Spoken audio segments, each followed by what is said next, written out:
उसके बाद में बात करेंगे जीएस पेपर 2 की। बहुत छोटी बुक लिस्ट है, जिसमें पॉलिटी के लिए तो मतलब वन एंड ओनली है ये एम लक्ष्मीकांत, मतलब कंप्लीट सिलेबस पूरा कर देती है पॉलिटी का, बिल्कुल ज़रूरत नहीं पड़ती हम कुछ और भी देखें।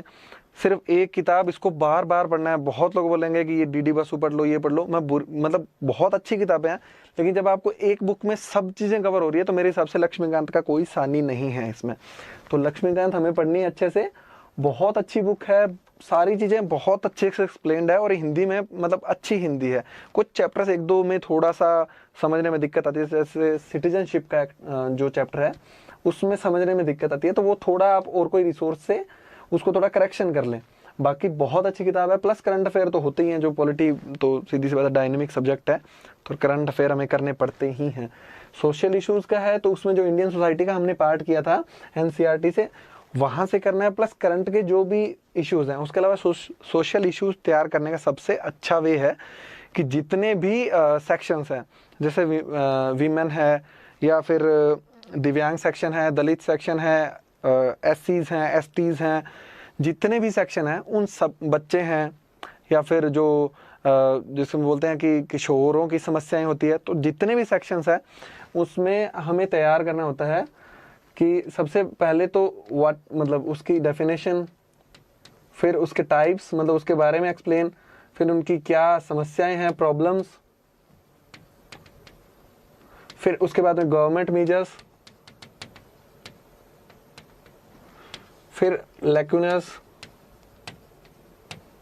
फिर वे फॉरवर्ड। इस तरीके से इनको प्रिपेयर करना होता है अपन को।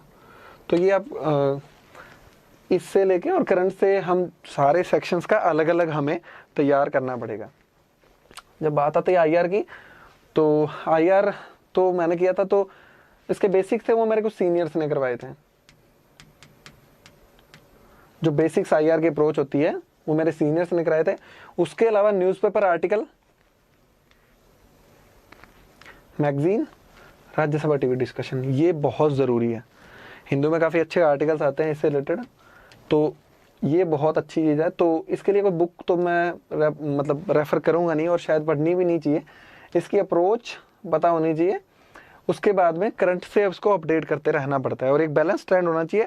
सबसे बड़ी बात है जो MEA है, मिनिस्ट्री ऑफ एक्सटर्नल अफेयर्स की वेबसाइट है,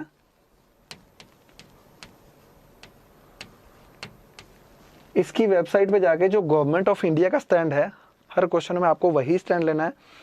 अगर थोड़ा सा डिफर करते हो तो उसके पीछे प्रॉपर जस्टिफिकेशन होना चाहिए, वरना गवर्नमेंट ऑफ इंडिया के स्टैंड पे ही रहना है आपको। उसके अलावा अलग से स्टैंड नहीं देना कि हम तो नहीं, ये तो नहीं करेंगे, सरकार कर रही है, सरकार गलत है, इस तरीके का स्टैंड नहीं लेना है, क्योंकि देश की सॉवरेनिटी और सिक्योरिटी से रिलेटेड मुद्दे पे सरकार के हमेशा फेवर में रहना चाहिए। तो ये हुआ जीएस पेपर